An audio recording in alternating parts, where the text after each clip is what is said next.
He was a man who had everything: wealth that stretched across continents, a reputation that commanded respect in every boardroom, and a fiancée whose beauty drew cameras wherever she went. Yet, beneath the chandeliers of his mansion, beneath the applause of investors and politicians, he wrestled with a single question that money could never answer. Did she love him, or did she love what he could give her? It was a question born from years of watching fortunes change people, from the whispered warnings of his late father who once told him, "You never know the heart of a person until the storm arrives." And so, Daniel Whitmore made a decision that would alter the course of his life. He staged an accident, confined himself to a wheelchair, and waited to see if love would remain standing beside him or walk away the moment the cameras were gone. But in the shadows of that choice, something unfolded that he could never have anticipated. The woman he trusted with his future would reveal a cruelty sharper than glass, while another presence in his home, one he had barely noticed, would step forward with a loyalty so raw it would cut through the silence of betrayal. She was not the fiancée dressed in designer gowns, but the maid who carried out her work quietly, unseen, unpraised. In one night, the story of Daniel's life would be rewritten. Before we dive deeper, let us know in the comments where you're watching from. We'd love to hear from you. And don't forget to hit that subscribe button so you never miss any of our upcoming videos. Why would a man like Daniel Whitmore, a billionaire with empires in finance and real estate, choose to lower himself into a wheelchair when his body was perfectly strong? Why would he trade the power of standing tall before the world for the frailty of appearing broken? To many who knew him, the thought seemed absurd. But to Daniel, it was the only way to strip away the noise of money and privilege and reveal the truth about the woman he intended to marry.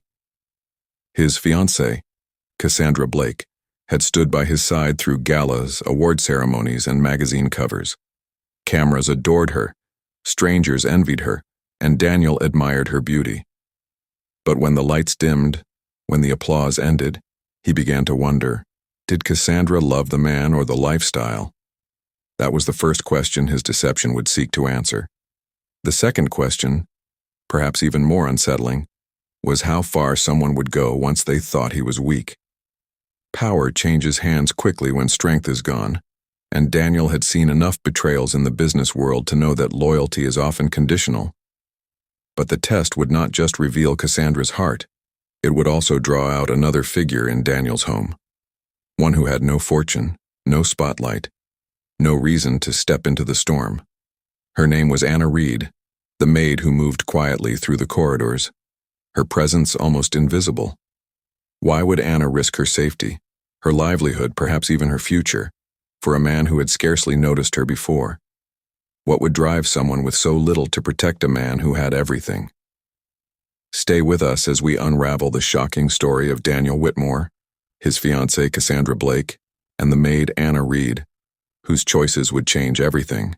Daniel Whitmore had not been born into wealth, though by the time the world knew his name, it seemed impossible to imagine him without it. He built his fortune through decades of ruthless negotiations, risky investments, and the kind of relentless discipline that separated him from his competitors. To outsiders, he was a figure of control, a man who rarely flinched under pressure, a billionaire whose face belonged to magazine covers and financial reports. Yet behind the glass walls of his empire, there was a loneliness money could not silence. His life was filled with associates, admirers, and opportunists. But trust was scarce, and love, real, selfless love, was something he had never been able to buy. His late father had once told him, sitting in the quiet of their family estate, "Hard times reveal love. Easy times disguise it. If you want to know a heart, let it see you broken." Those words never left him.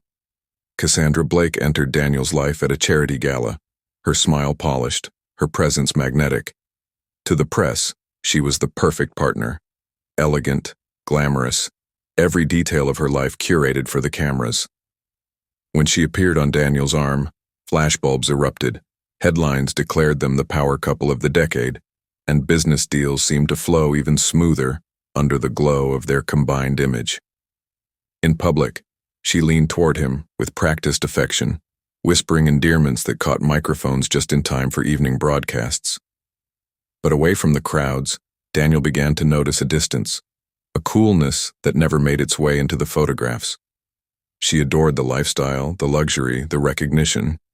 Yet in his quiet hours, he questioned whether she adored him. Doubt gnawed at the edges of his thoughts, sharpened by the memory of his father's words. Then there was Anna Reed.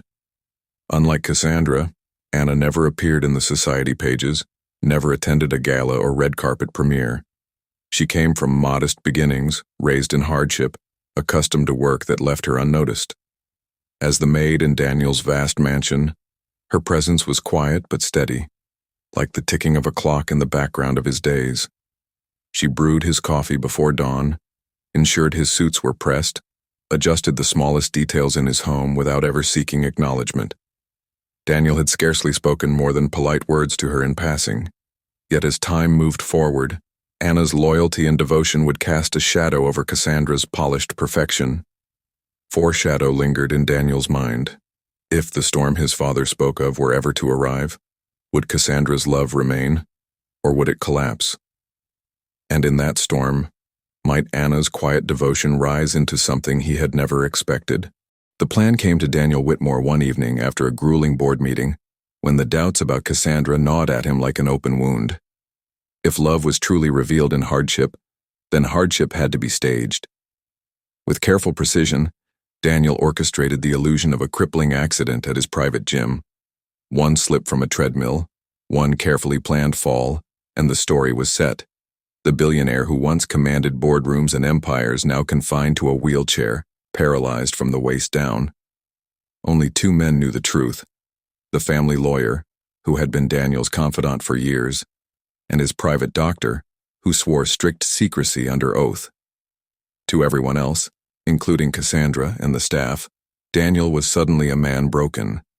It was the beginning of a performance where every reaction would be scrutinized, every word weighed, and every gesture documented in a private journal Daniel began to keep beside his bed. At first, Cassandra Blake seemed the image of devotion. She clutched Daniel's hand at hospital visits, her eyes glistening with perfectly timed tears as cameras snapped photos outside the clinic. The tabloids celebrated her loyalty, the woman who stood by her fallen prince. But behind closed doors, when the cameras disappeared, the cracks in her performance began to show. She sighed when helping him move from the chair, her patience thinning, her voice colder. She spoke of canceled vacations, the inconvenience of rearranged galas, the endless burden of appearing strong in public. In those private moments, Daniel, silently observing, noted every sigh and hardened glance in his journal, each entry pulling him closer to a truth he dreaded yet expected. In stark contrast, Anna Reed never sought recognition or applause. She appeared quietly at Daniel's side, ensuring his comfort, adjusting his wheelchair without being asked, preparing meals with thoughtfulness that required no performance. There was no audience for her devotion, no headlines to polish her reputation. She offered warmth through action, her loyalty woven into the smallest details. A blanket draped over him when night air grew cold, an encouraging word whispered when pain was feigned too well, a smile that suggested he was not a burden, but still a man. Daniel began to sense something rare in her care, a sincerity that felt unshakable. And yet, he remained silent, continuing his role, watching, recording, waiting for the storm to break. The storm came sooner than he imagined. One evening, as Daniel sat quietly in his study, the flicker of the fire masking the stillness of the room, Cassandra's voice carried faintly from the hall. She was on the phone, unaware he was near enough to hear. Her tone, stripped of its public tenderness, was sharp, exasperated.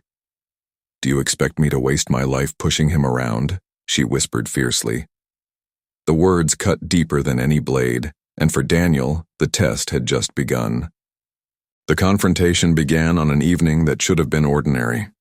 Daniel Whitmore sat in the grand drawing room of his mansion, the fire casting shadows across the walls, his wheelchair positioned by the window.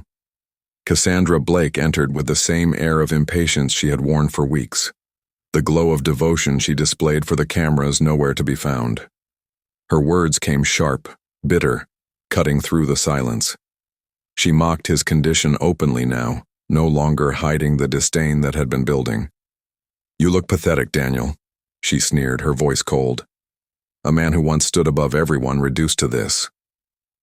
The weight of her contempt filled the room, and for the first time, Daniel felt the cruelty of the woman he once believed he might trust for life. The moment escalated with startling violence. Cassandra, her anger no longer masked, reached for the glass ornament on the mantelpiece. In one swift motion, she hurled it toward Daniel with venom in her eyes. The object shattered against the wall beside him, shards scattering dangerously. Anna Reed, standing only a few feet away, reacted without hesitation. She threw herself between them, shielding Daniel from harm. A sliver of glass caught her arm, leaving a bright red mark that stood as proof of her loyalty. In that single instant, the masks slipped away completely. Cassandra had revealed her greed, her resentment, her lack of compassion. Anna had revealed something far rarer, unwavering devotion that asked for nothing in return. The aftermath was chaos. Cassandra stormed out of the mansion, her heels clicking angrily against the marble as though each step was a declaration of freedom. Daniel sat in silence, shaken not only by her cruelty but by the truth it confirmed. Hours later, the world outside learned the story through photographs splashed across tabloids. Cassandra Blake, the woman once celebrated for standing by her disabled fiancé, was captured laughing at a late-night party, a glass in hand, her arms draped around strangers. The illusion was destroyed, the betrayal complete. Inside his mansion, Daniel felt the sting of humiliation, but also the stirrings of awakening. He saw the woman he thought he knew revealed as a stranger, and the woman who had lived in the shadows of his home revealed as something entirely different. The aftermath of Cassandra Blake's outburst rippled far beyond the walls of Daniel Whitmore's mansion. The tabloids seized on every angle, feeding a hungry public with glossy covers and speculative headlines. "Will the wedding still happen?" one magazine blared, pairing photographs of Daniel in his wheelchair with glamour shots of Cassandra smiling in designer gowns. Another paper labeled her a tragic beauty trapped by fate, painting her as a woman too young, too radiant, too full of life to bear the burden of a disabled fiancé. In talk shows and columns, commentators debated whether her reaction was selfish or understandable, turning Daniel's private test into a national spectacle. For a man who valued control, seeing his story twisted into entertainment was salt in an open wound. Yet behind the sensationalism, a different story was unfolding in silence. While Cassandra disappeared into nightclubs and high society gatherings, Anna Reed remained quietly by Daniel's side. She did not appear in the papers, nor did she seek anyone's sympathy. Instead, she became his shadow, anticipating needs before they were spoken, ensuring his days moved with dignity despite the charade. Daniel's doctor, when pressed about what he had observed, noted the striking contrast. Cassandra performed for the world, he admitted in hushed tones. But Anna, she cared when no one was watching. The lawyer, equally observant, remarked that loyalty was proven not in speeches but in sacrifice, recalling how Anna had bled to shield Daniel from Cassandra's rage. The whispers of truth reached even into Daniel's family circle. His father, an aging man with weathered hands and unshakable eyes, had always warned him, "Wealth reveals desire, but hardship reveals love." Watching events unfold, he saw his son's doubts confirmed. In an imagined interview, his voice carried both pride and sorrow as he said, "Cassandra showed the world what she valued, and it wasn't Daniel, but Anna." She stood in silence, and in silence she proved herself. These words lingered heavier than any tabloid headline, for they came not from strangers but from blood, from wisdom earned in a lifetime of battles. Still, the question remained unanswered, festering in Daniel's heart. He had uncovered the truth, but knowing it and acting upon it were two different burdens. Cassandra's betrayal had been laid bare, Anna's loyalty illuminated, yet Daniel's next steps would define the rest of his life. As his father placed a firm hand on his shoulder one quiet evening, He whispered the words that struck like a verdict. Now, son, you know the truth. But what will you do with it? As the nights grew longer and the weight of betrayal pressed heavier on Daniel Whitmore's heart, fragments of memory began to surface with startling clarity. He recalled the countless moments when Anna Reed's devotion had spoken louder than any declaration of love. The time she carried Scout, his old retriever, up the grand staircase when his legs had grown tired. The mornings she appeared quietly with lemon water brewed just the way he liked. Never asked, never instructed. The evenings when she lingered to adjust his pillows before retreating into silence, never expecting recognition. These moments, overlooked in the noise of his former life, now returned to him as revelations. For Daniel, it became clear. Love had never been in the gowns, the glitter, or the cameras. It was in the quiet grace of sacrifice, in the steady presence of a woman who asked for nothing, yet gave everything. One evening, seated by the fire in his study, Daniel found the strength to break the silence. His voice, weary yet certain, carried the weight of weeks of observation. He turned to Anna and said with unshakable sincerity, "You've done more for me tonight than Cassandra ever did in all the years we were together." For the first time since his deception began, the words were not part of a test, but a confession. They revealed not just his disappointment in Cassandra, but his growing recognition of the treasure that had been at his side all along. Anna, her eyes glistening with restrained emotion, did not falter. She answered with a simplicity that pierced the grandeur of the mansion's walls. "I'll stay." In that quiet exchange, the balance of Daniel's world shifted. What began as a cold experiment to expose greed had blossomed into a truth he had never anticipated. Cassandra Blake had failed the test, her mask shattered before the world. Yet Anna Reed, without knowing of the deception, had proven herself with every silent act of loyalty. For Daniel, the revelation was not only about love, but about his own blindness, the years wasted chasing approval in the wrong places. He now faced the undeniable reality. The woman who had touched his heart was not the one society had crowned his perfect match, but the one who stood unseen, faithful in the shadows. The sterile walls of Cedars Medical Center bore witness to Daniel Whitmore's next chapter. For weeks, doctors monitored his progress, revealing what only he and a select few had known all along. The paralysis was never permanent.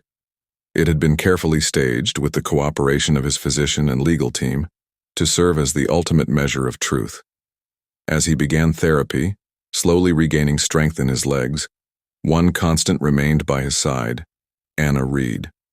She continued her quiet care without complaint, wrapping his bandages, ensuring his diet was observed, keeping Scout close by his chair. She never once sought gratitude, nor did she pry into decisions not yet spoken. For Daniel, every moment in that ward deepened his conviction that her loyalty was not dependent on circumstance, not purchased by wealth, but rooted in something purer than he had ever known. Beyond the hospital walls, however, the world was in chaos. News of the canceled wedding spread like wildfire through tabloids and evening broadcasts. Cassandra Blake, once paraded as the glamorous bride-to-be, fought desperately to reshape the story. She painted herself as the abandoned partner, a victim of Daniel's accident, claiming the billionaire had grown cold and unreasonable.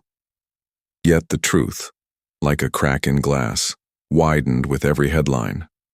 Paparazzi images of Cassandra at parties, laughing on yachts and whispering in dimly lit restaurants began to surface. The public eye turned merciless, scrutinizing every inconsistency in her narrative. While Cassandra scrambled to preserve her image, Daniel remained silent, waiting for the right moment to speak. That moment came weeks later, at a press conference called Not in Secrecy, but under the brightest lights of Los Angeles. Cameras flashed as Daniel, standing once more with the aid of a cane, faced the sea of reporters. His voice was steady, his words deliberate. What the world witnessed, he declared, was not an accident, but a test. Gasps filled the room as he continued. I needed to know whether love was true, or whether it was chained to power and wealth. Cassandra failed that test. Anna passed it. without ever knowing there was a test at all. The statement struck with the force of revelation. For Daniel, it was not about humiliation, but liberation. The truth was finally public, and in that truth, his heart felt lighter than it had in years. In the silence that followed, one phrase returned to him with unshakable clarity, the wisdom of his father, spoken long before wealth and status clouded his judgment. Hard times reveal love. The words echoed now as both a lesson and a legacy, engraved in Daniel's soul. Cassandra Blake had revealed her heart under pressure, and so had Anna Reed. One had chosen self-interest, the other had chosen sacrifice. And in that divide lay the difference between emptiness and love. As the conference ended, Daniel did not linger. He turned quietly to Anna, who stood just behind him as constant as ever. No cameras caught the exchange, but in that private glance, a new future was born. Wealth, Daniel Whitmore had come to learn, could purchase loyalty but not love. It could command adoration in public, orchestrate smiles for cameras, and buy every seat in the grandest ballroom, yet it could not withstand the weight of hardship. Cassandra Blake had loved the man who graced the covers of magazines, the tycoon whose presence lit up red carpets and charity galas. But when the lights dimmed and the facade of strength was stripped away, her devotion fractured. Anna Reed, by contrast, had loved the man in silence, the one who struggled, who faltered, who needed no audience. Her love had never been announced, never broadcast, but revealed itself only when pain pressed hardest. And in that contrast lay the clearest truth Daniel had ever known. It was not fortune that uncovered loyalty, but trials, and only in hardship could one truly measure the depth of the heart. As the city of Los Angeles stretched beneath their view, Daniel and Anna stood quietly, the skyline glowing with a mixture of neon and twilight haze. No words were exchanged, no proclamations made, for their story required none. What endured between them was stronger than wealth, stronger than scandal, and far stronger than the doubts that had once clouded his soul. Behind them, in the mansion where so much had unfolded, the broken glass from that night remained on a shelf. Scarred, fractured, yet still holding together, a reminder of violence averted, of wounds endured, and of love revealed in its truest form. Daniel often looked at it not as a token of betrayal, but as a metaphor of survival. Just as the glass remained whole despite its cracks, so too did his spirit, strengthened by the loyalty of a woman who had stood where others had fled. What do you think? Was Daniel Whitmore right to test his fiancée in this way? Was deception justified when the heart itself was on trial? Or should love never be tested at all? Share your thoughts in the comments below, because this story is not just about one man's choice. It is about the choices we all face when trust and doubt collide. Some may believe Daniel was cruel, others may see it as the only way to uncover the truth. But the question lingers, and it is one only you, the viewer, can answer. And if you thought this was shocking, wait until you hear about the billionaire who vanished on his wedding day, leaving behind nothing but a note that still haunts those closest to him. That story is coming soon. Before you go, let us know in the comments where you're watching from. We'd love to hear from you. And don't forget to hit that subscribe button so you never miss any of our upcoming videos.